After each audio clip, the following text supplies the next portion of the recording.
Good morning folks। तो कैसे हैं आप लोग? I hope you guys are doing well with terms of your health and wealth as well. So आज की इस वीडियो में हम लोग बात करेंगे रिटेल सेल मॉम्स और पीपीआई मॉम, ये दोनों हाई इम्पैक्ट न्यूज़ हैं। और जैसा कि आप लोग देख सकते हैं कि मेरे लोकल टाइम पे UTC-4 न्यूयॉर्क का लोकल टाइम है। पीपीआई मॉम 8:30 पे 14 मार्च आज के दिन होगी यूएस के लोकल टाइम के लिहाज से, ठीक अब से 3 घंटे बाद। सो मैं आप लोगों से रिक्वेस्ट करूंगा कि आप लोग 3 घंटे बाद लाइव लाजमी आइएगा मेरे साथ। मैं लाइव आके इसको ट्रेड करूंगा और आप लोगों से रिक्वेस्ट होगी कि आप लोग नोट्स बनाएं और इन चीज़ों को स्टडी करें और ऑब्जर्व करें। So that is an little message for all of you guys, ताकि आप लोग टाइम को मैनेज करें और स्केड्यूल्स को और ऑब्जर्व करें कि रियल टाइम मार्केट में किस तरह पीपीआई मॉम बिहेव करती है।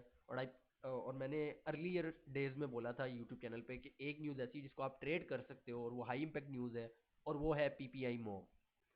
सो आई बिलीव कि आपको वो, अगर आप यूट्यूब चैनल मेरे को सब्सक्राइब किया हुआ है आपने और नोटिफिकेशन ऑन किए हुए हैं, तो आप वीडियोस के सेक्शन में जाएंगे या लाइव स्ट्रीम के सेक्शन में जाएंगे तो आपको ऑटोमेटिकली वो एक थंबनेल रिप्रेजेंट हो रहा होगा और वहाँ पे लिखा होगा नोटिफाई मी। उस पर क्लिक कर दें ताकि आपको फौरी से पहले नोटिफिकेशन मौसूल हो जाए जैसे ही मैं लाइव आऊँ। Until next time, be safe.